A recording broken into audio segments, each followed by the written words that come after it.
The coffee was still warm. That was the detail that stayed with Sheriff Grant Mercer long after everything else had faded: the paperwork, the depositions, the carefully worded official report that said nothing while appearing to say everything. The coffee on the hood of that truck. Still warm when his deputy pressed two fingers against the side of the thermos cup at 9:47 in the morning, in a clearing 8 miles from any maintained road, surrounded by silence so complete it had weight. Two rifles leaned against the front bumper, safety engaged on both. A man who sets his rifle down with the safety on is a man who expects to pick it back up in a few minutes, a man who intends to return. The doors hung open like broken wings, keys still in the ignition, the radio inside still tuned to the frequency these men had been using for 15 years in these mountains. There was no blood, no signs of a struggle, no drag marks, no shell casings, no indication that anything violent had occurred in this clearing at any point. Just absence. The specific, heavy kind of absence that doesn't come from a place being empty. It comes from a place being emptied. Mercer stood at the edge of that clearing for a long time, hands in his jacket pockets, breath visible in the October air. He had been a sheriff in Cascade County for 18 years, a deputy for 12 before that. He had worked homicides and accidents and disappearances and all the things that happen when human beings and wilderness occupy the same space. He knew what panic looked like in a crime scene. He knew what fear looked like in boot prints. What he saw in that clearing is something he did not yet have a word for. He crouched near the front of the truck and studied the ground. Multiple sets of prints, all leading away from the vehicle. Not walking. The stride length was wrong, for walking too extended the impression, too deep in the soft earth. These men had been running, full sprint through dense forest in whatever direction was away. He followed one set of prints 10 yards into the tree line before the undergrowth swallowed them completely. He stood up and looked at the mountain rising above the clearing. Miles of terrain that could hide anything. Ridgeline after ridgeline, dense timber creek drainages that cut through rock like old wounds. Whatever these men had been running from it had not followed them into the clearing. It had sent them out of it. Mercer walked back to his truck, picked up the radio, and requested search and rescue. Then he asked his dispatcher for the contact information on a property that bordered this section of the Bitterroot Range. 640 acres purchased 18 months ago. The name on the deed was Mara Calloway. Go back 5 months. The Bitterroot Range in late spring looks like something a painter would invent and then decide was too dramatic to be believable. Ridge after ridge of granite peaks running north to south, timber so dense in the lower elevations that the sun hits the forest floor in narrow columns like light through cathedral windows. The creek drainages run cold and fast with snowmelt. The elk are moving back up towards summer range. The silence at elevation is not the absence of sound. It is a presence all its own, something with texture and weight that pushes back against you when you enter it. Mara Calloway had entered it and stayed. She had purchased the 640 acres in the fall of the previous year. The closing had taken less than 2 hours. The realtor, a man named Dodd, who had been selling rural Montana property for 22 years later, told people that she was the most efficient buyer he had ever worked with. She paid cash. She did not negotiate the asking price. She did not ask about the access road or the water rights or the condition of the existing structures. When he told her about the poaching problem, and he told her directly because he was an honest man, and the poaching problem on the Morrison Range had been going on for nearly 2 decades. She listened without interrupting, nodded once when he finished and picked up the pen. She signed where he indicated. She folded her copy of the documents into the inside pocket of her jacket. She shook his hand with a grip that surprised him, firm and dry and brief. Then she left. Dodd drove away from that closing with an unusual feeling he couldn't quite name until he was halfway back to town. Then it came to him. In 22 years of selling property to ranchers, retirees, and out-of-state buyers, he had never once felt like the less capable person in a negotiation. Mara Calloway had that effect without appearing to try. The property sat at the northern end of the Morrison Range, named for a family that had worked cattle here a century ago and was now 3 generations removed and scattered across 4 different states. The land ran from the valley floor to above the tree line, 640 acres of terrain that changed character every 300 vertical feet. The cabin was built into the hillside near the upper edge of the timber, positioned at a point that offered clear sight lines down the access road and across the open meadow below it. Anyone approaching would be visible from the cabin window long before they arrived. The first time Mara walked the property line after moving in, she took 7 hours. She documented every fence post. She photographed every sign. She made notes on the placement of trail cameras, the angle of their coverage, the distance from each post to the next. She found boot prints in 3 separate locations crossing the boundary. She photographed each set, measured the stride length, noted the tread pattern. She matched one set to a tire track she had seen near the eastern access gate and wrote the description in her notebook in handwriting that was small, precise, and perfectly consistent the way people write when they have spent years writing things that other people's lives depended on being accurate. She was not yet alarmed. She was building a file. The cabin itself was spare in the way that field camps are spare, everything present because it needed to be, nothing present because it was comfortable or decorative. A cot positioned to face both the door and the main window, not the more comfortable bed frame that had been left by the previous owner. A table covered in topographical maps. A cast iron stove that heated efficiently and could also be used for cooking. A bar mounted in the door frame at shoulder height. She did 30 pull-ups on that bar every morning. Her form was exact. Her breathing was controlled. She did not count out loud. After the pull-ups, she ran the property line. 5 miles of steep terrain elevation changes that would have challenged a fit person half her age. She came back, barely winded, split firewood for 40 minutes, each piece, the same length stacked in rows that were geometrically precise, and then made coffee. The coffee was always made the same way. Water measured to the milliliter on a small digital scale. Grounds weighed and adjusted based on the bag. She drank it, standing at the table looking at the maps. She had been living like this for 6 months by the time spring arrived. The locals in the valley below called her that woman who bought the Morrison place. She drove into town once a month. She paid cash at the general store. She did not make small talk. She was not rude. She simply offered no conversational surface for questions to catch on, and after a few months, the questions stopped coming. She became part of the landscape, present but not participating, visible but not known. On the mantel above the fireplace, a rifle hung in its case, cleaned regularly.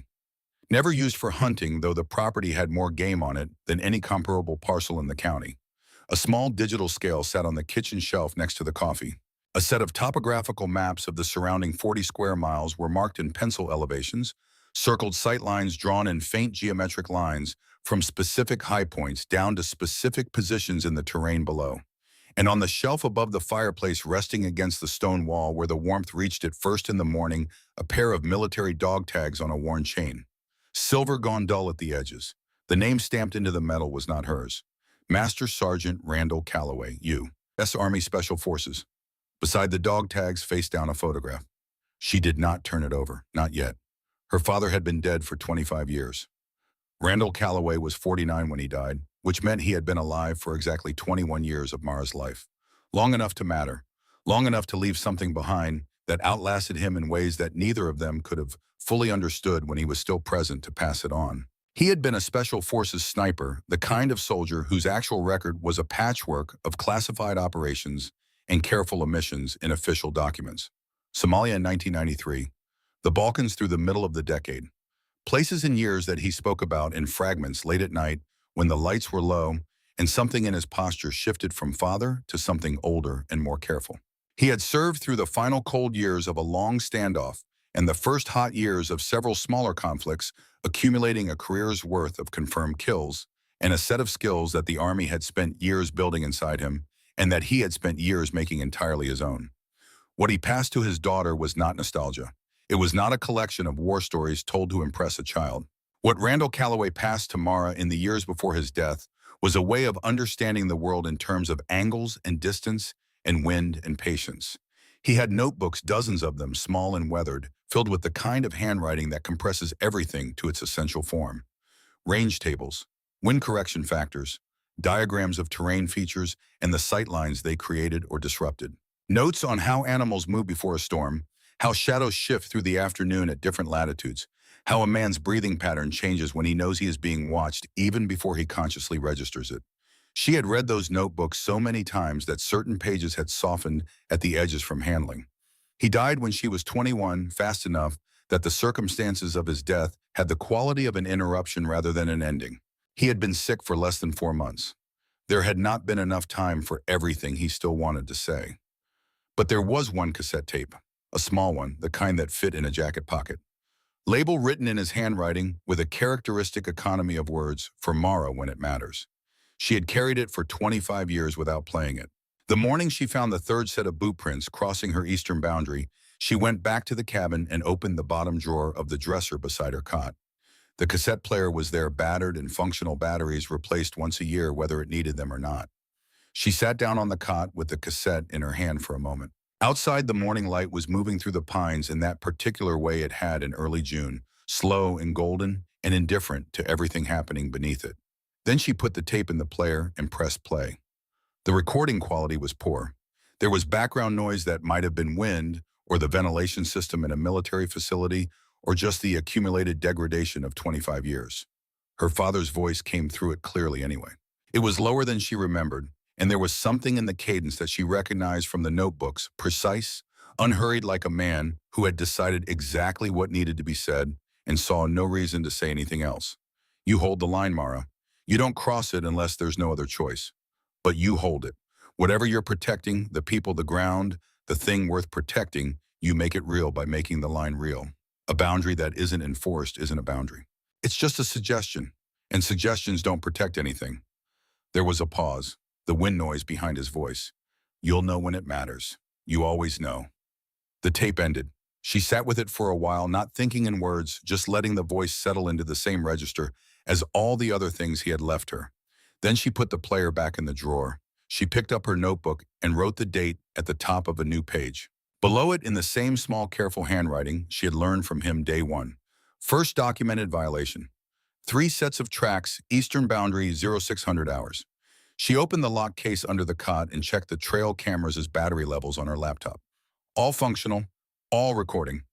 Then she went out and chopped firewood for an hour, each piece the same size, stacked in rows as straight as a rule. The violations did not stop. Over the next 4 months, Mara's documentation grew into something that would have satisfied a federal prosecutor. 43 separate recorded violations on her property. License plates photographed vehicles, described entry times and exit times noted. The trail cameras caught everything: trucks moving through clearly posted no trespassing signs without slowing, men with rifles visible through dusty windows. The casual body language of people who had been doing this for so long that the idea of consequences had become genuinely abstract to them. The operation was professional. 5 men ranging from their early 30s to their mid-50s, rotating in combinations, but always anchored by the same figure, a man named Wade Harmon, 42, weathered and confident, who had been running these mountains with systematic disregard for property law for the better part of 15 years. He set up camp 8 miles inside her boundary, butchering stations, high-end optics, portable generators, and established fire pits, and the organized efficiency of people who have run the same operation many times and have never once faced a consequence for it. Mara watched all of it through her cameras and wrote it all down. The youngest member of the group was Tyler Voss, 30, with the particular arrogance of a man who has grown up being told he is capable without ever being seriously tested. One afternoon, the cameras caught him walking to one of her posted signs' private property. No trespassing, violators will be prosecuted, and shooting it. Twice. Then a third time when the first 2 shots didn't fully destroy the lettering. He kicked the remaining piece off the post, looked directly into the camera, mounted 12 feet up the tree, behind him with the specific contempt of someone who doesn't believe there are consequences, and walked back to camp. The older member of the group was Roy Decker, 55. Gray-haired, deliberate in his movements, with the scars on his hands that come from decades of actual physical work rather than recreation. He was quieter than the others. Once on a Tuesday in late July, he drove past the boundary markers at the access gate, stopped his truck, and sat for a moment looking down the road toward where Mara's cabin was visible as a dark shape against the hillside. He sat there for almost 3 minutes according to the timestamp. Then he put the truck in gear and drove in to join the others. Decker was the only one who seemed to register that the warnings meant something. He was also the only one who kept coming back anyway. Mara made the drive into Cascade County's main town on the last Thursday of July. 45 minutes on a road that spent half its length pretending to be one. The sheriff's office occupied a building that looked like it had been designed for a county twice the size and then systematically underfunded for 30 years. Deputy Cole Raines was at the front desk, 28 years old. Tired eyes, the posture of someone who has recently discovered that the gap between what they expected their job to be and what it actually is cannot be closed by effort alone. Mara set a folder on the counter in front of him. Inside was everything. Printed photographs, each labeled with date and time, GPS coordinates for each incident, vehicle descriptions and license plate numbers, a map of the property with each documented violation marked in red, A written summary that ran to 11 pages chronological and detailed and entirely without editorializing. She had done this work before. Different context, same methodology.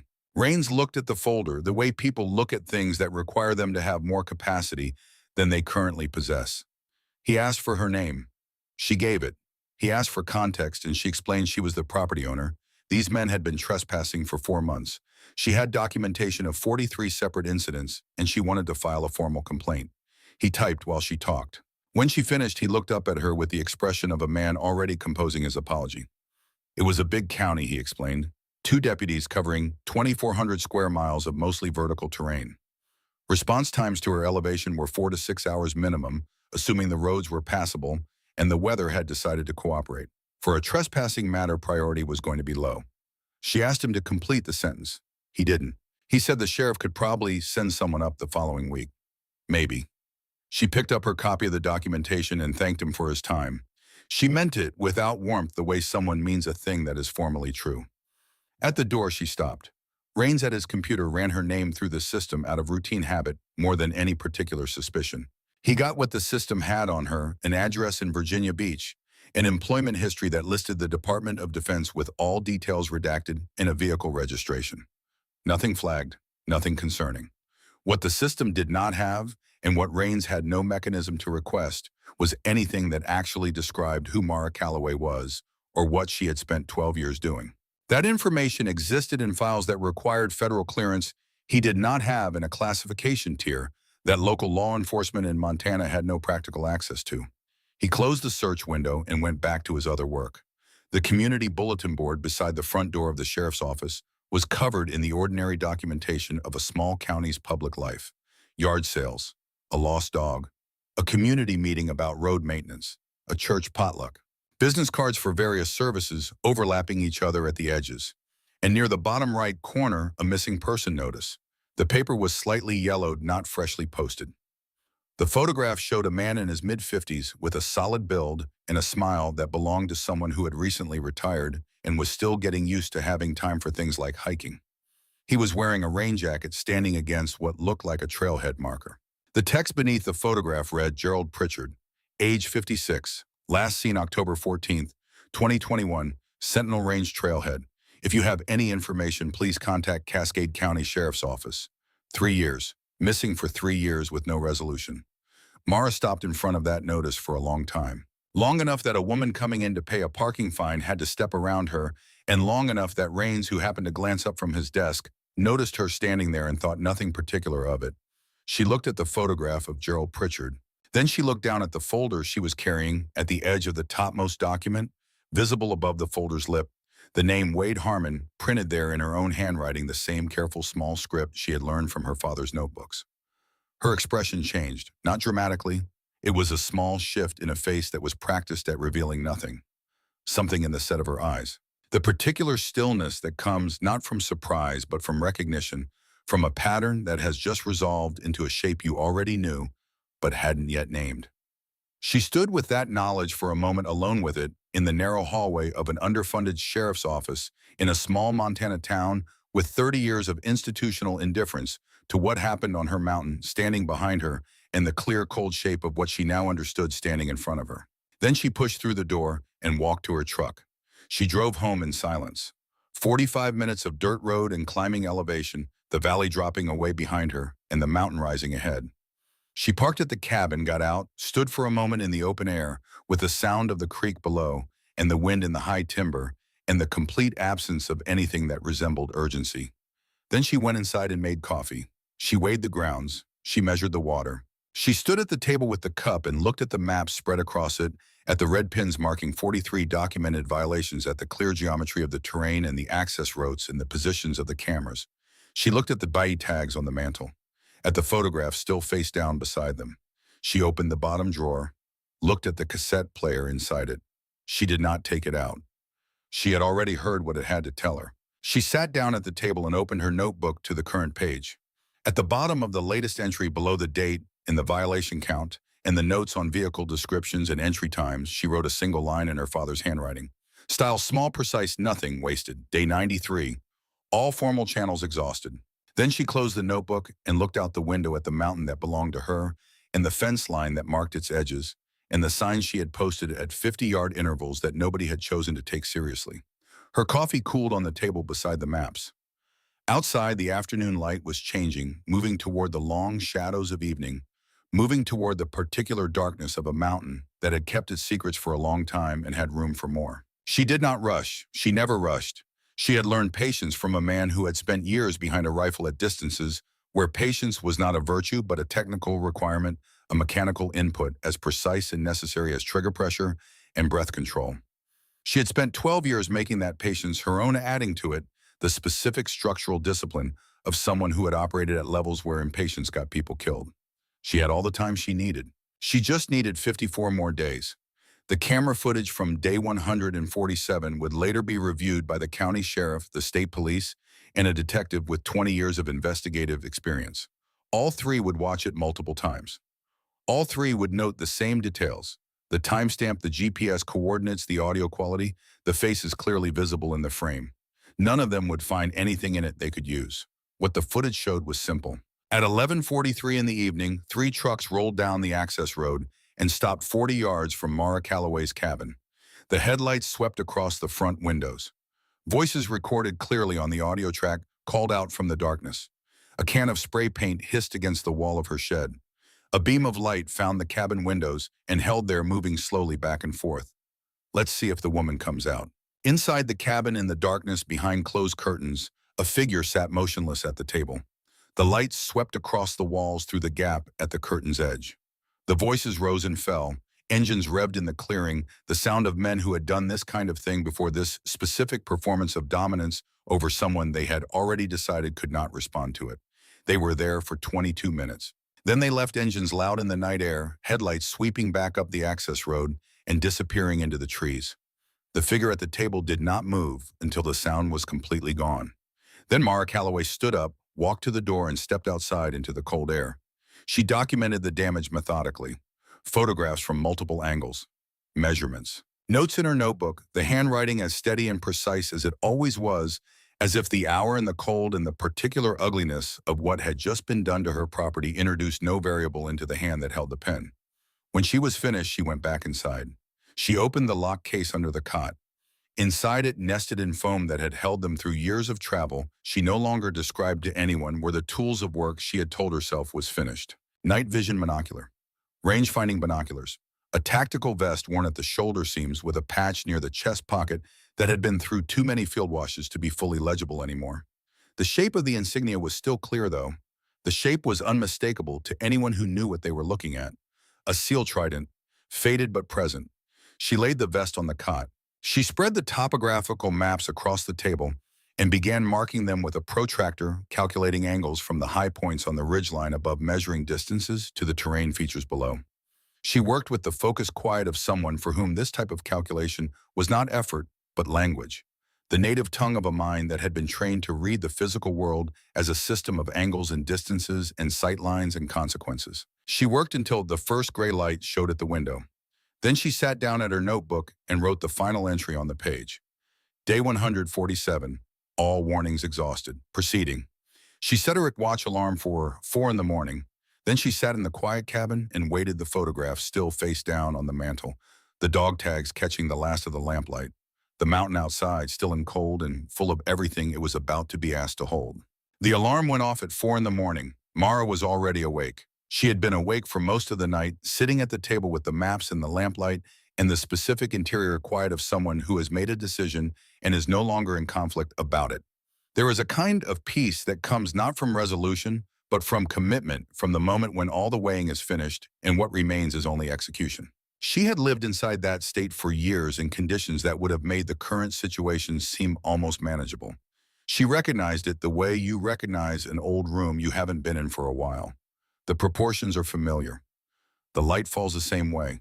She dressed in layers, dark wool base fleece, mid-layer, a soft shell outer that moved quietly against brush and didn't catch on branches. She laced her boots with the same methodical attention she gave to everything, not slow but thorough, each action completed before the next one began. The pack was already prepared. She had built it the night before after the trucks left, after the documentation was complete. Water 2 liters, energy bars 6, A first aid kit compact enough to fit in a jacket pocket, but capable enough to handle the things that happen when people move through steep terrain in the dark. 50 feet of climbing rope. The black notebook, a pencil. A compass, though she knew this terrain well enough by now that the compass was insurance rather than necessity. She took the bolt-action hunting rifle from its case above the fireplace. Civilian make .308 caliber, accurate to 1,000 yards in the right hands.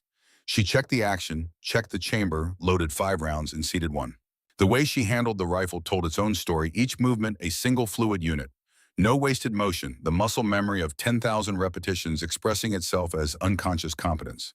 A person watching might not have been able to say exactly what was different about the way she held it. They would only have known that something was. She slung it across her back. At the door she paused, looked back at the cabin, the dog tags on the mantel, the photographs still face down, the maps on the table with their careful markings. She looked at all of it for a moment, the way you look at something you're not certain you'll see again. Not out of fear, but out of respect for the possibility. Then she opened the drawer. The satellite phone was where it had always been in its original packaging, battery-charged account active. She had bought it before she left Virginia Beach and had never used it. There were things in her past that required the option of a specific kind of communication, untraceable long-range routed through channels that the standard cellular infrastructure didn't touch. She had paid the monthly account fee for 18 months out of the same habit that made her maintain the trail cameras and keep the first aid kit current. Preparedness is not anticipation. It is the acknowledgement that the world does not inform you in advance of what it will require. She took the phone out of its packaging, powered it on, scrolled to the single saved contact. The name listed was only a word, Slade. She stood at the door of the cabin in the dark and pressed call. It rang twice. The voice that answered was not surprise. It was the voice of a man who had received calls at 4 in the morning before and had learned to be immediately present rather than gradually awake. Controlled, unhurried. The voice of someone who had spent decades being reliable in conditions where unreliability had consequences measured in lives. She said, "It's Callaway." A pause. "Then I heard you bought land." 5 of them, she said. Months of documented violations. Official channels exhausted. Another pause. This one different, more deliberate. "How do you want to handle it?" "I'm not asking for help," she said. "I'm giving notice." The silence on his end carried the specific quality of a man processing something he already understands and is confirming, rather than discovering. "Understood," he said. "You know what you're doing." I know what I'm doing," she said. 4 minutes after the call connected, she ended it. She removed the SIM card, placed the phone on the table, and walked out the door into the cold pre-dawn air without looking back. She did not walk toward the access road. She did not walk toward the trail that ran along the lower fence line. She walked up, angling into the densest section of timber on the upper ridge, following a route that existed on none of the official maps because it had not been mapped. She had walked it enough times in the past 6 months that she knew it the way she knew the inside of that cabin.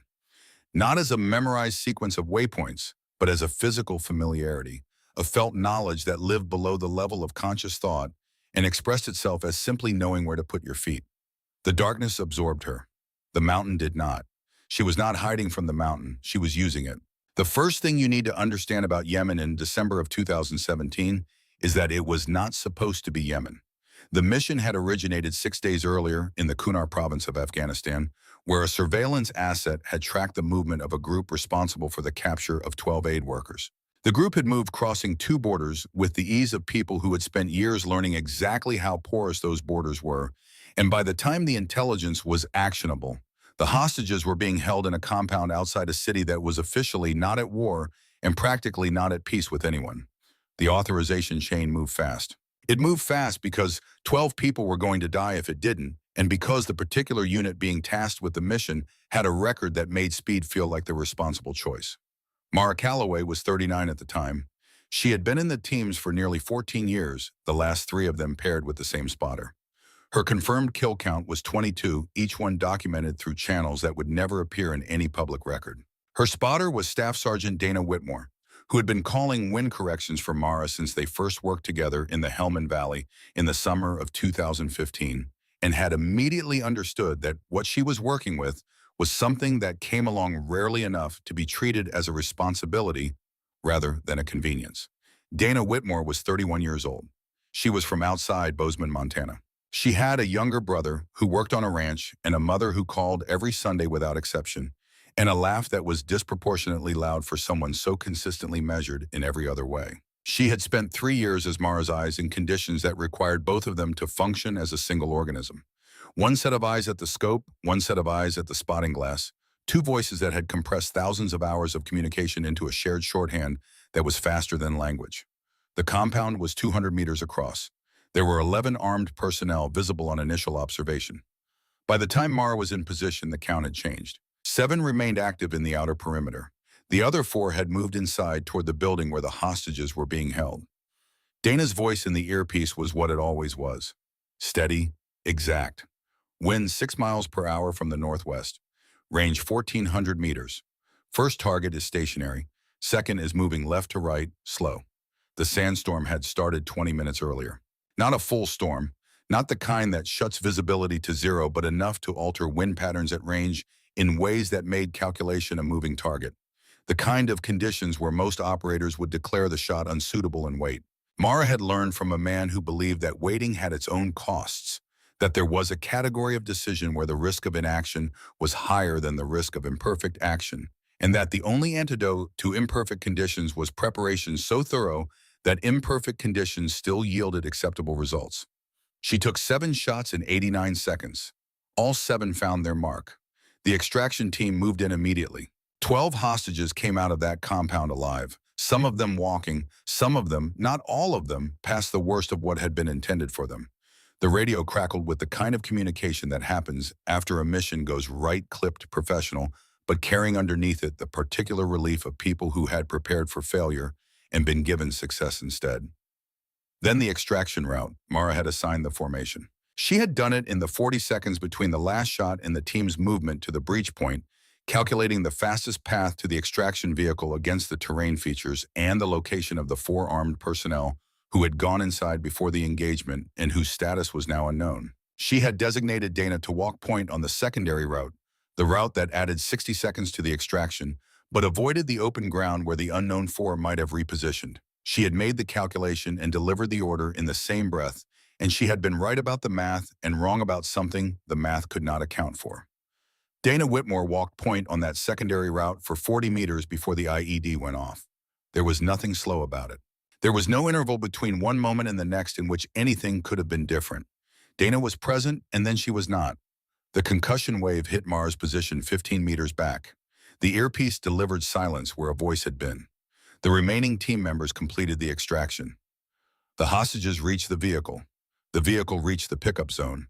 The mission was by every metric that official documents use to evaluate such things as success. Mara Calloway carried Dana Whitmore's dog tags out of that country in the breast pocket of her tactical vest against her chest where she could feel them with each breath. She would carry them for 7 years. She would carry the weight of that formation order for longer. She left the Navy SEALs 6 months later with an honorable discharge and a commendation that described her actions in language so carefully abstracted that it communicated nothing to anyone who hadn't been there. She asked one thing of the people who processed her departure. She asked to be forgotten. They did their best. It wasn't quite enough, as it turned out. But that part comes later. The morning of the first day, Wade Harmon's group ran their standard operation. They had been using the Morrison Range since before it had been the Morrison Range, since back when the previous owner, an elderly rancher named Birch, had stopped fighting them and simply stopped coming up to that section of his property. They had their established camp 8 miles in their butchering stations, their fire pit that had been built and rebuilt across 15 seasons. They moved through the property with the ease of familiarity, setting up for a 3-day operation with the organized efficiency of people who had never been seriously interfered with. The new signs had been on their radar for months. The trail cameras, too. Tyler Voss found 2 of them in the first hour and made a performance of gesturing at them while his companions watched from a distance. He said things about the woman who had put them there that were specific and confident and reflected a worldview in which isolation was always an advantage for the person doing the threatening rather than the person being threatened. Wade Harmon was more measured about it. He had been running operations like this across 4 counties for 15 years and had developed a working theory of consequences, which was that consequences in terrain like this were essentially theoretical. He was not stupid. He had 3 domestic violence arrests on his record. All of them ultimately dropped, which had taught him something specific about the relationship between documentation and outcome. Documentation without enforcement was just paper. He gave the cameras a wide berth as a matter of minimal caution and continued with the operation. The first unusual thing happened on the afternoon of the second day. Voss was moving through the timber on the eastern section of the property, scouting a drainage he had worked twice before when he became aware of something he couldn't immediately name. Not a sound, not a movement, something more like a pressure change, the specific awareness that the landscape around you has shifted from empty to occupied without your being able to identify where or by what. He stopped and stood very still and looked at the tree line on the ridge above him. Nothing moved. The wind was light and consistent from the northwest. The elk sign he had been following continued up the drainage. There was nothing to see. He told himself it was nothing and continued moving. But he moved faster than he had before, and he did not stop again to examine the track. Wade Harmon noticed the GPS inconsistency that evening. His unit was showing them at coordinates that placed them 300 meters east of their actual position, according to his compass and his 20-year familiarity with the terrain. He recalibrated. An hour later, the same inconsistency had returned. He attributed it to the granite ridgeline above them, which was dense enough in certain minerals to create localized magnetic distortion. He had seen it before in similar terrain. He was not wrong about the cause, but he was wrong about whether it was accidental. The sounds started the second night. Not loud sounds, nothing that announced itself clearly enough to respond to. Sounds at the edge of audibility in the frequency range that the human auditory system is most attuned to detect the range that triggers threat response before the conscious mind has had time to evaluate whether a threat actually exists. Movement in the timber at a distance that could have been wind. A single impact sound against wood that stopped before it could be traced to a direction. Something in the drainage below camp that resolved into nothing each time one of them stood and listened specifically for it. Wade Harmon slept with his rifle within arm's reach that night. He would not have been able to say exactly why. Roy Decker did not sleep at all. He had brought a journal. He always brought a journal on extended trips, a small hardcover notebook that traveled in the chest pocket of his outer layer. He had been keeping field journals since his first serious hunting trip at 19, filling them with observations about game movement and weather patterns and terrain features and the accumulated small data points that added up over 35 years to something like knowledge of these mountains. The entry for the morning of the second day was ordinary. Weather observations, notes on elk sign, a comment about the camp setup and the fire. The entry for the evening of the second day was shorter and had a different quality. He wrote, "Something wrong with this place. Can't name it. Wade thinks it's the terrain messing with the GPS. Tyler's jumpy. I've been in these mountains 30 years. This doesn't feel like terrain." The entry for the morning of the third day began in his usual neat handwriting and degraded across the page in a way that had nothing to do with cold or poor light. He wrote, "It never fires, it never shows itself, but every position we move to it already knows." Wade set up on the north drainage before dawn. By the time there was enough light to see, I had the feeling we were already being watched from above. Checked the ridgeline for an hour. Nothing visible, but the nothing was wrong. The nothing had weight. He wrote, "Tyler wants to go higher. I told Wade we should leave. He said there's nothing here to run from." He said it like a man convincing himself rather than arguing with me. He wrote, "I've been in situations where I could feel the difference between hunting and being hunted." This is the second thing. The last entry was 2 lines.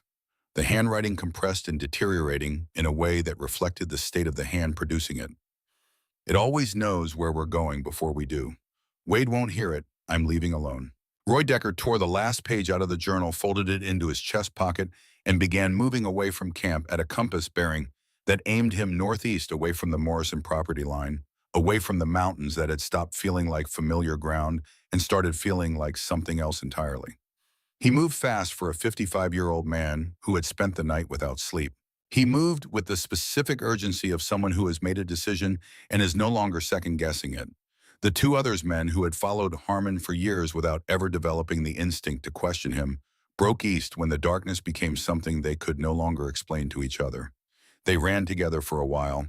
Then the terrain separated them, each one following the line of least resistance through timber that closed overhead and offered no landmarks. They ran independently into the same outcome. The mountain made no distinction between them. Wade Harmon and Tyler Voss ran south. The records would later show from dropped equipment and boot print analysis and the location of a phone that had attempted an emergency call with no signal at 11:42 on the night of the third day that they ran for approximately 4 hours through terrain that fought them every step. Broken branches at face height. Ground disturbed in the pattern of repeated falling and rising. A single glove found a quarter-mile from a boot print showing a deep lateral impression consistent with a badly rolled ankle that had not stopped moving. They ran in the specific way that people run when they cannot see what is behind them, but cannot make themselves stop moving away from it. Full sprint through dense timber in the dark, navigating by instinct and desperation rather than logic. Each fall producing injuries that did not slow them enough to matter until the accumulation became something the body could no longer override. They ran until the cold finished what the terrain had started. The medical examiner would note elevated cortisol and adrenaline in both subjects. He would note the injuries consistent with prolonged movement through rough terrain at speed. He would note core temperatures on discovery consistent with late-stage hypothermia following extended physical exertion in cold conditions. He would note these things clearly and accurately in his report. He would not note because it was not his job to note the particular quality of fear that drives experienced men who had been in these mountains for 15 years, men with GPS units and rifles and radios, to run themselves past the point of survival rather than stop and hold their ground. That observation would be left to the detective who came later, and to the sheriff who had seen the coffee cup. Grant Mercer arrived at the Morrison property on the 4th day of the search operation. He had spent the previous 3 days coordinating from the command tent running search grids against a topographic map that kept producing new areas to check and no answers. He had found the trucks. He had found equipment abandoned in positions that made no geographic sense, a rifle leaning against a tree 4 miles from camp, as if someone had set it down for a moment and forgotten it existed. He had found the camp itself organized and operational food still on the folding table, sleeping bags unzipped and empty. He had found everything except the men. The drive to Mara's cabin took 40 minutes from the search staging area. Mercer drove it alone without his deputy, without backup. He told himself this was operational efficiency. There was some truth in that. She was outside when he arrived, working with the unhurried precision he would come to recognize as characteristic of everything she did. Each swing of the axe placed exactly each piece of wood the same size, nothing wasted. She watched his truck come up the access road and set the tool down without urgency, wiping her hands on her jeans. She did not look surprised. She did not look worried. She looked like someone who had been expecting this visit and had prepared for it, not strategically, but simply as a matter of knowing how sequences of events unfold. Inside the cabin was what Mercer had expected, and nothing like it at the same time. Spare and organized. Clean floors during the mud season. No signs of recent unusual activity. Nothing displaced, nothing recently moved, nothing suggesting preparation or return from anything other than a normal day's routine. He asked to examine the rifle above the fireplace. She handed it over without hesitation or comment. He held it, checked the action, examined the barrel. It smelled of cleaning oil and nothing else. The action was smooth. There was no residue that suggested recent firing. He set it back in its case. Her boots by the door clean and dry, no accumulated mud or trail debris. Her jacket on the hook by the door dry. Her hands when she placed a cup of coffee on the table in front of him, without asking whether he wanted it. No abrasions, no scratches, no marks of recent movement through heavy brush. He asked whether she had seen or heard anything unusual in the past several days. She walked to her laptop without a word and opened the trail camera archive. She showed him the footage from day 147. The trucks, the spray paint, the lights sweeping her windows, the audio. Let's see if the woman comes out. Then she slid the documentation folder across the table. 43 violations, 4 months of records, photographs, and license plates, and timestamps, and the copy of the formal complaint she had filed with Deputy Raines. Her voice when she spoke was level and without inflection. She said she had stayed inside that night for her own safety. She said she had not seen them leave. She said she did not know what had happened to them after they drove away from her property. Each sentence was accurate. Each sentence was legally defensible. Each sentence answered exactly the question asked and nothing beyond it. Mercer asked if he could look around. She said she would prefer a warrant, but that if it would help locate the missing men faster, she would permit it without one. It was the precise response of someone who had nothing to hide and knew exactly what it looked like to have nothing to hide. He spent 30 minutes searching. He found nothing that contradicted what she had already shown him. He found the locked equipment case under the cot, which she opened for him, without hesitation, revealing the contents, with the calm of someone who knows that legal possession covers what's inside. He noted what was there without comment. He closed it. On the table, the moleskin notebook with 4 months of documentation. He picked it up with her permission, turned to the last entry. The handwriting was small and even and perfectly consistent across every page, the handwriting of someone who had been trained to record information in conditions where legibility mattered more than speed. The final entry, day 147, all warnings exhausted. Proceeding. He set the notebook down. He said she kept detailed records. She said, when people ignore your boundaries, documentation matters. I learned that in the service. He asked which branch. She said Navy.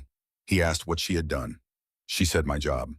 The silence between them was long enough to be deliberate. Mercer was not a man who rushed silences. He had learned in 30 years of law enforcement that the space between a question and its answer sometimes contained more information than the answer itself. He looked at her, and she looked back at him with eyes that did not deflect or calculate, that simply waited, without the discomfort that waiting produces in people who have something to conceal. It was the look of someone who had spent years in situations where the difference between patience and impatience was the difference between a successful mission and a catastrophic one.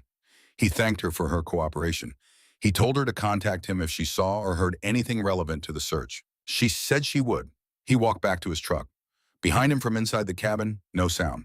That night in his office, with the search operation running at a cost the county could barely sustain, Mercer ran a background check on Mara Calloway. He started with standard channels and hit walls in the first 3 minutes. Department of Defense, all details redacted.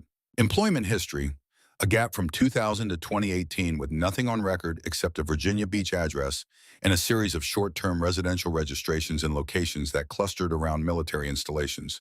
Coronado Dam Neck, a town in Western Virginia, whose primary economic driver was a facility that didn't appear on civilian maps. He went deeper. Used contacts he had built across 20 years in law enforcement, some of them federal, some of them the kind of contacts that existed in the gaps between official channels. He found fragments. A congressional database entry partially indexed before someone had apparently realized it should be restricted, a Navy Cross nomination that had been initiated as a Medal of Honor and downgraded. The grounds for downgrading were not the quality of the action. They were the classification level of the operation. The citation was fully redacted. Even the description of what had been done was considered a security risk. The recipient was listed as Chief Petty Officer M. Calloway. He read that line 3 times. Then he went back to the search map and looked at the terrain analysis from the tracking teams. All 3 groups of boot prints moving away from the Morrison property line, moving fast, moving in the specific pattern of people who were not navigating towards something but away from something that they could not identify and could not outrun. He looked at the terrain. He looked at the file fragments. He looked at the single entry in his notebook from his visit to the cabin. Final entry in subject's log reads, day 147, all warnings exhausted. Proceeding. He was 55 years old, and he had spent his career in the narrow corridor between what happened and what could be proven. He knew how to live in that corridor. He knew its dimensions and its exits. He closed the notebook. Some conclusions were not meant to be documented. He turned off the desk lamp and sat for a long time in the dark office with the mountains outside and the case file in front of him, and the specific weight of knowing something that the law had no mechanism to address. The building was quiet. The town outside was quiet. The mountains above it were quiet in the way that mountains are quiet when they have absorbed something and decided to keep it. The dog found the boot 3 weeks after the search was officially scaled back.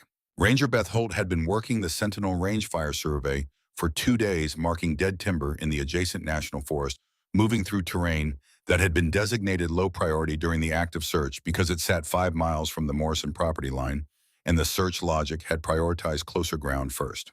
Her dog, a 7-year-old German Shepherd named Colt, who had been trained for wilderness search work since he was 18 months old, was not on a search assignment. He was moving beside her on a long lead while she worked, and he was not given to false alerts. When he stopped and pointed into the drainage below the game trail she was walking, she noticed immediately. The alert was specific and held the kind of sustained attention that distinguished trained indication from ordinary canine curiosity. She called his name once. He did not shift his focus. She descended into the ravine using roots and exposed rock for handholds, the slope steeper than it looked from above, the timber closing overhead as she dropped. The boot was at the bottom, separated from its occupant by forces she would not think too carefully about until later.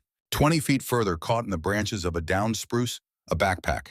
Inside it, a GPS unit with a dead battery, 2 protein bars, a set of car keys, and a wallet containing a driver's license, identifying the owner as Wade Allen Harmon, 42 years of age, residing in Cascade County, Montana. She reached for her radio with a hand that was not entirely steady. The crime scene processing took 2 days. State police arrived by helicopter. Detective Frank Aldous came in on the second helicopter, carrying a bag he had packed, with the efficiency of a man who had learned not to assume he knew how long these things would take. He was 53 years old, with a face that had settled into the specific arrangement that extended exposure to the worst versions of human events produces, not hard exactly, but compressed, as if the features had learned to take up less space as a form of self-preservation. He had worked homicides in Billings for 11 years before moving to the State Investigative Division. He had seen things he would not describe at dinner tables. He had learned to classify what he saw by type rather than by content, a professional taxonomy that allowed him to process without being overwhelmed. What he found in that drainage did not fit cleanly into any existing category. He walked Mercer through the preliminary findings on the afternoon of the second day, standing outside the command tent with coffee that had gone cold and a tablet showing body location markers on a topographic display. 4 bodies, Aldous said, scattered across 3 miles of terrain, all within the same general drainage system, all showing decomposition consistent with 2 to 3 weeks of exposure. Primary cause of death in each case appeared to be hypothermia following extended physical exertion. Core temperatures at discovery, estimated time of death, ambient conditions during the relevant period, the numbers all pointed the same direction. Mercer asked about complications. Aldous turned the tablet so the location markers were easier to read. The men had died within hours of each other based on decomposition rates, but they had died in different locations spanning 3 miles. That was the first unusual element. Hypothermia deaths in Aldous' experience happened where people stopped moving. These men had been moving when they died. The injuries confirmed it: fractured ankles, broken fingers from repeated contact with hard ground, deep lacerations across the face and hands, and forearms from running through dense brush at speed. One subject had a partially collapsed orbital from a fall that had not slowed him for any measurable distance. These men had not wandered into trouble. They had run into it. Full sprints sustained in the dark through terrain that an experienced outdoorsman would not attempt at speed in daylight. Mercer asked about cause of death in plain terms. No gunshot wounds, Aldous said. No blunt force trauma consistent with assault. No evidence of edged weapon injury. Toxicology would take time, but preliminary examinations showed cortisol and adrenaline levels that were, in Aldous' measured phrasing, significantly elevated. He paused on that phrase and then discarded the understatement. The levels were extreme, he said. These men were in a state of acute terror when they died. They ran themselves to the point where their bodies could not continue, fell repeatedly, and kept getting up and ran until the cold finished what the exertion had started. Experienced outdoorsmen, Mercer said. Aldous looked at him. That's what makes it unusual, he said. These were not day hikers who got turned around.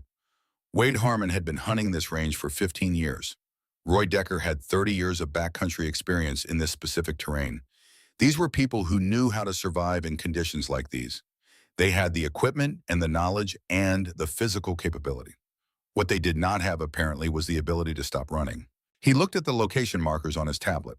The pattern of where they died, he said, all moving away from the Morrison property line, all moving in the same general direction as if they had started from the same point and the terrain had separated them as they went. He did not complete the observation. He did not need to. Mercer said he would let Aldous know if anything new developed from the investigation side. Aldous said that would be appreciated. He looked at the mountains above them for a moment, and then at his tablet, and then at Mercer. Whatever happened out there, he said, it left no evidence I can work with. That's either very good luck or very good training. He flew back out the next morning. His report, when it was filed 2 weeks later, concluded with the standard determination: accidental death by exposure, no evidence of criminal activity. But he had added a note flagged for internal review, only that described what the physical evidence actually suggested in terms that the official conclusion did not capture. The note was filed in a supplemental folder marked restricted and would gather dust in an archive for years alongside thousands of other cases that the official record had simplified past the point of accuracy. Roy Decker's body was found 6 weeks after the others, 18 miles away on the Montana side of the state line. A bear had found him first. The injuries were consistent with someone who had been running through dense forest at night: multiple fractures, hypothermia, the specific accumulated damage of a long, desperate movement through terrain that does not forgive speed in the dark. The medical examiner's note observed that defensive responses had been minimal. The subject may have already been unconscious when the animal encountered him. The official conclusion was added to the case file with the bureaucratic finality of a door closing. 5 experienced hunters had entered unfamiliar terrain at night, become separated, and succumbed to the elements. Tragic accident? Case closed. 3 weeks after Decker's body was identified, Grant Mercer sat in his office at 11 at night with a pot of coffee and a collection of files that he had no official reason to be reviewing together. The background check on Wade Harmon had returned the kind of record that accumulated around men who had learned early that consequences were negotiable. 3 domestic violence arrest charges dropped twice when the complaining party declined to testify, a third resulting in a plea arrangement that produced probation and nothing else. An arrest for aggravated assault in 2016 that had been reduced to disorderly conduct by the time it worked through the system. A civil judgment from a former business partner that had been satisfied at 30 cents on the dollar after a protracted dispute. The record of a man who had spent his adult life testing the distance between what he could do and what anyone would stop him from doing, and finding repeatedly that the distance was larger than it should have been. Then Mercer opened the Gerald Pritchard file. Pritchard had been 56 years old when he disappeared in October of 2021, retired from 28 years as a civil engineer. Widower, 2 adult children in different states. He had been an avid hiker, experienced in backcountry travel with a journal practice going back decades. Field notebooks filled with observations about the terrain he moved through, the same basic habit that Roy Decker had maintained and that Mara Calloway's father had apparently passed to her. The missing person investigation had identified Harmon during the first 2 weeks. He had been seen at the Sentinel Range trailhead on the same morning Pritchard had signed in at the register. A witness had noted a truck matching Harmon's vehicle description parked at the far end of the lot.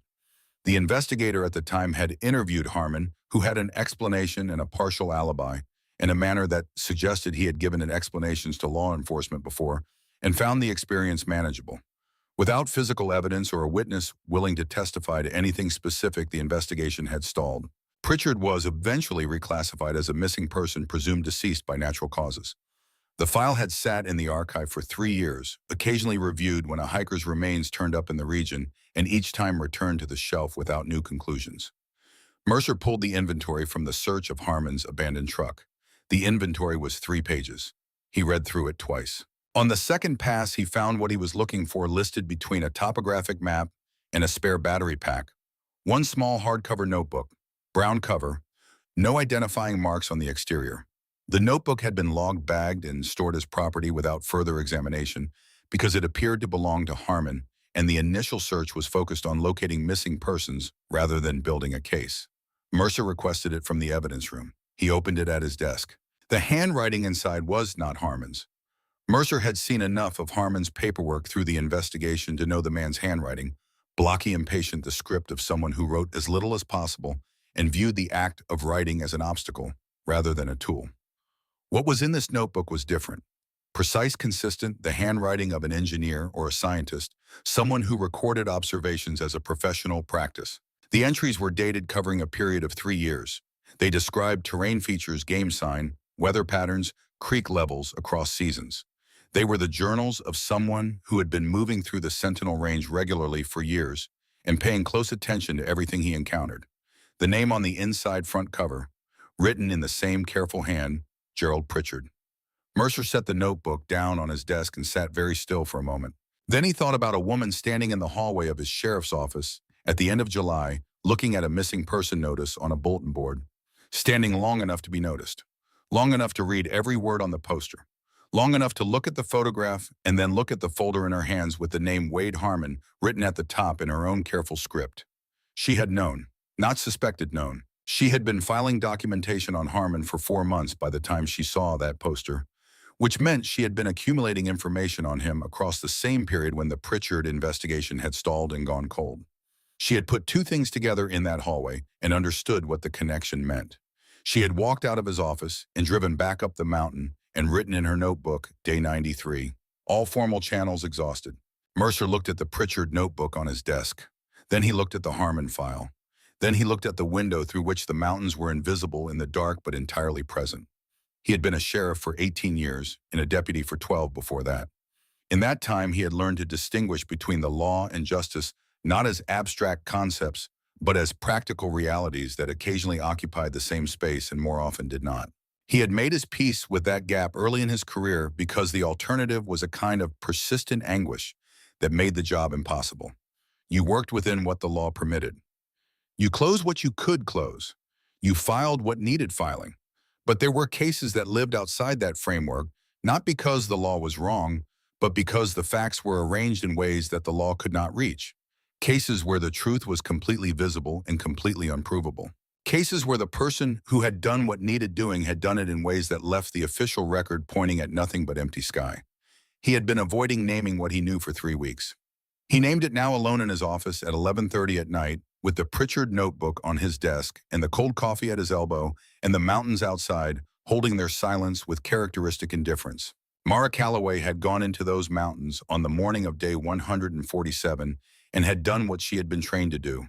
Not with bullets, not with hands, with terrain and darkness and the specific practiced weaponization of fear, the understanding built across 12 years of operations that no public record described of how to make a person believe that something is behind them without ever letting that thing be seen or identified or confronted. Of how to use the architecture of a landscape as an instrument of psychological pressure that the human nervous system at some level below conscious thought cannot withstand indefinitely. She had gone into the mountains and she had made 5 men believe they were being hunted.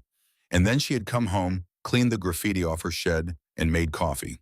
The satellite phone log was the last piece. Mercer had traced it through a federal contact who owed him a favor from a case 6 years earlier.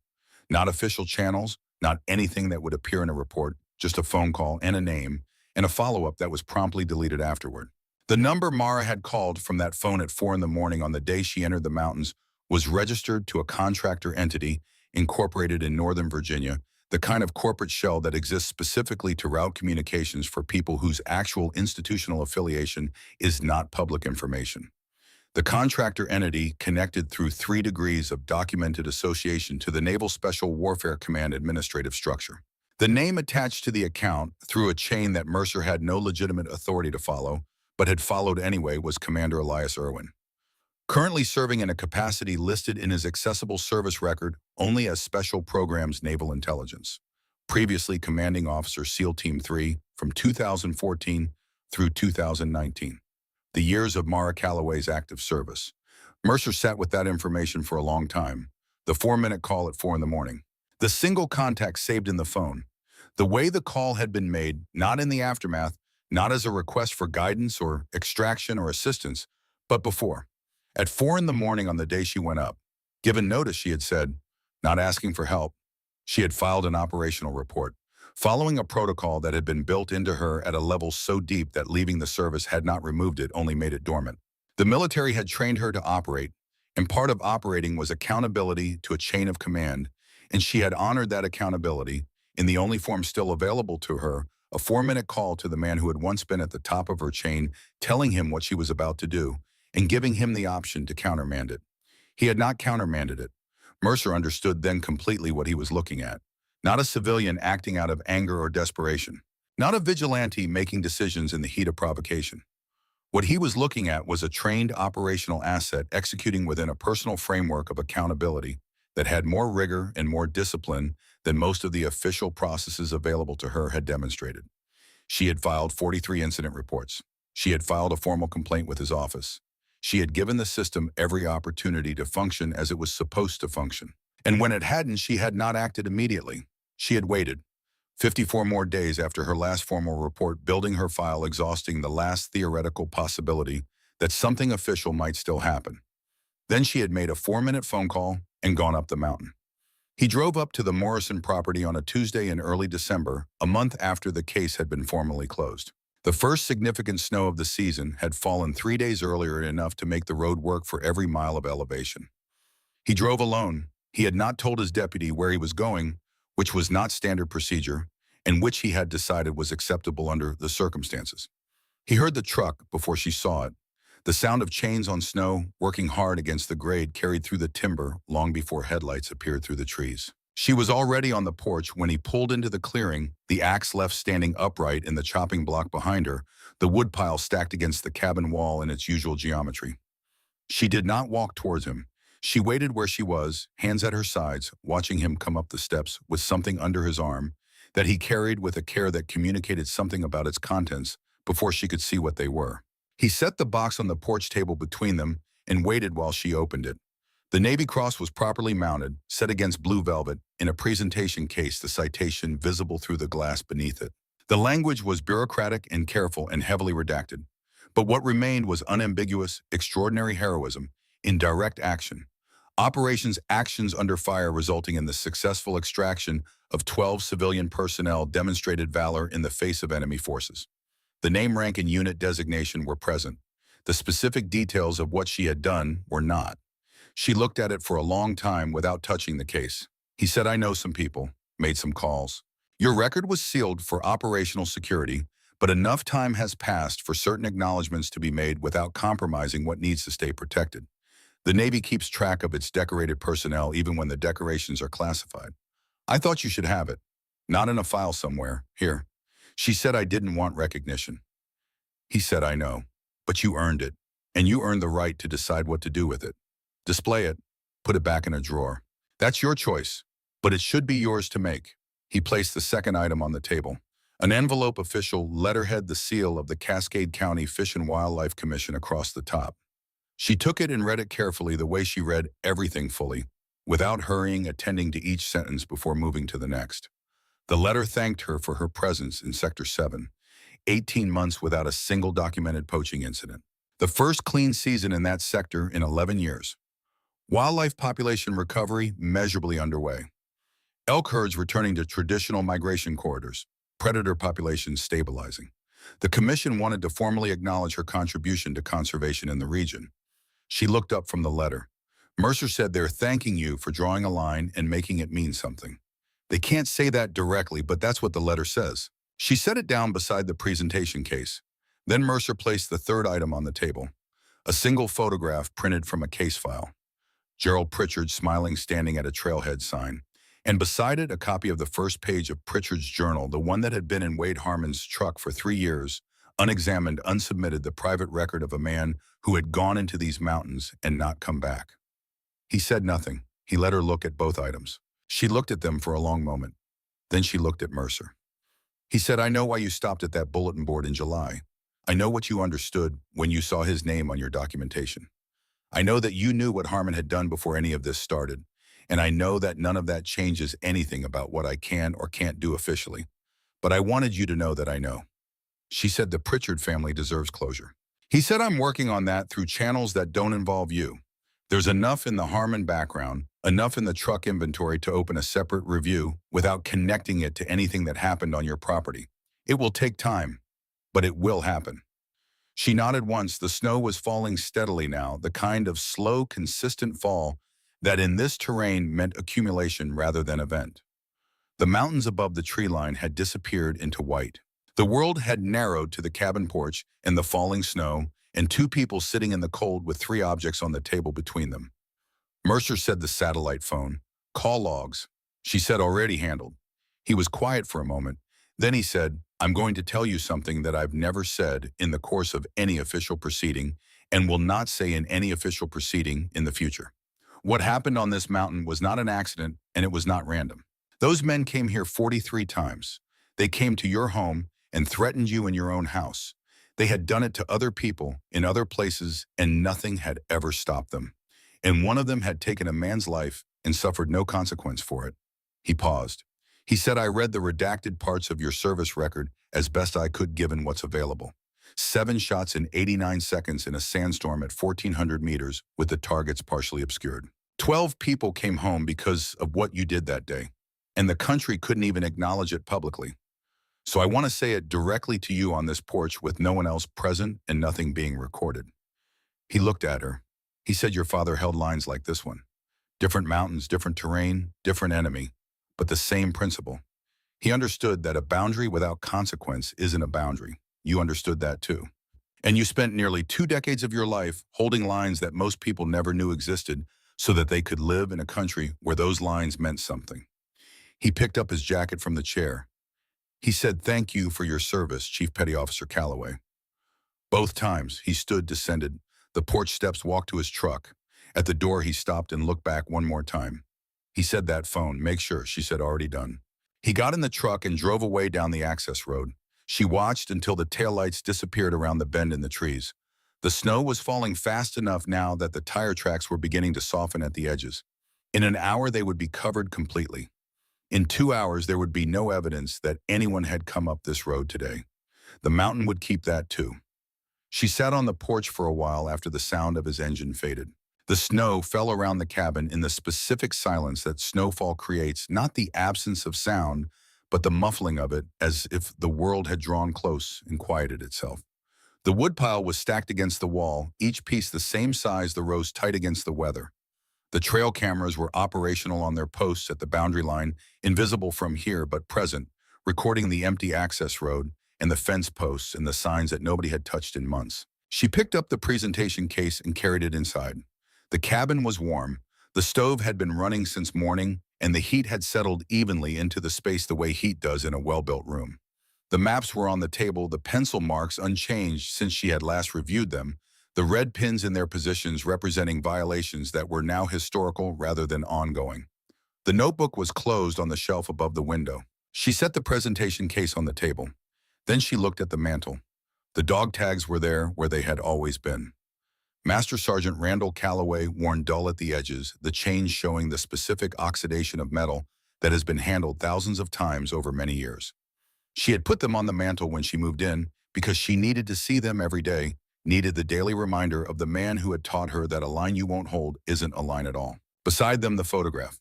Still face down, she picked it up. She turned it over. 8 people in desert camouflage standing in front of a transport vehicle, the sun setting behind them in the specific red and gold of a desert evening. The color was so saturated it looked almost artificial, the way certain sunsets do when you're seeing them in a landscape that earns extreme light by the extremity of everything else about it. All 8 of them were squinting slightly against the light. Most of them were smiling the smiles of people who were exhausted and had been through something serious and were still present, which in the circumstances was itself a form of triumph. Mara was 4th from the left, younger than she was now, not dramatically, but noticeably in the eyes, which in the photograph still carried something that years of the specific work she had done would gradually compress into something more contained. She was leaning slightly toward the woman beside her, Dana Whitmore, 31 years old in this photograph, standing straight, one hand still resting on the spotting scope slung across her shoulder, the familiar posture of someone who has been carrying that piece of equipment so long it has become part of her silhouette. She was laughing at something outside the frame.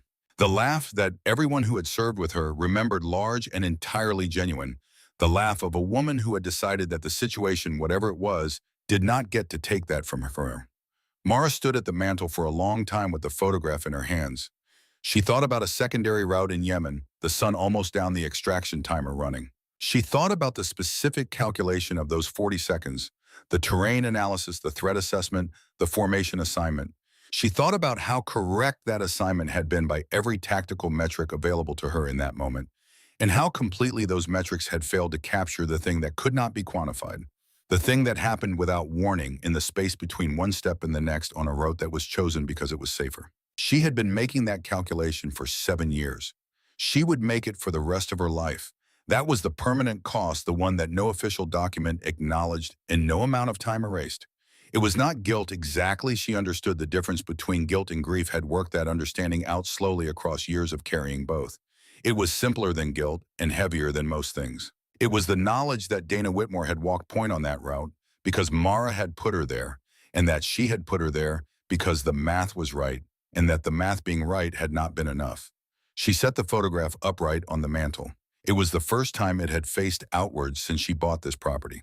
She placed the Navy Cross to the right of the photograph, the velvet case open. The metal caught the light from the fireplace. The ribbon precisely folded the trident at the center, sharp and clear. She placed Randall Calloway's dog tags to the left. 3 things on a mantel above a fire in a cabin on a Montana mountain. A man who had taught her what a line was worth. A woman who had helped her hold the hardest ones. And the piece of metal that the country had given her in exchange for what holding those lines had cost, issued, quietly filed in a classified folder and kept from the light until a Montana sheriff with 30 years of experience and a working moral framework had decided it deserved better. She stood there for a moment and looked at all 3 of them together. Then she went and made coffee. Spring came to the Morrison Range the way it always does, at elevation, slowly, with resistance.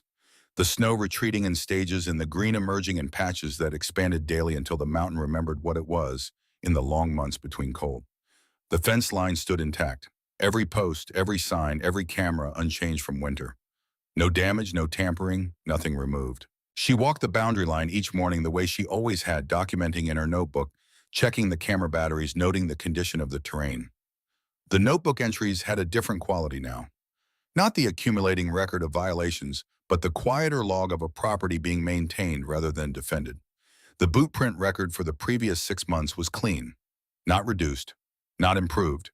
Clean, not a single unauthorized crossing in 6 months of daily surveillance. Hunters who had previously treated the Morrison boundary as a suggestion were now routing their approaches 3 and 4 miles wide to avoid proximity.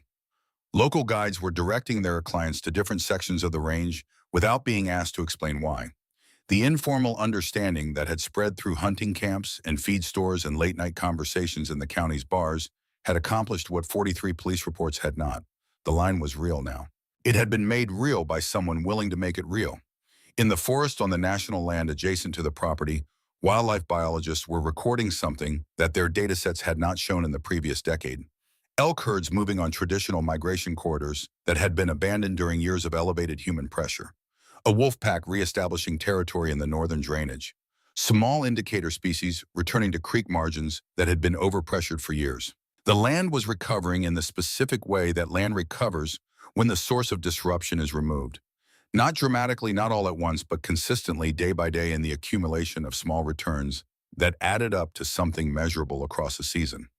On a morning in early April, Mara stopped during her boundary walk at a section of the eastern fence line near the access gate. Something had been placed at the base of the nearest post since her last pass through this section.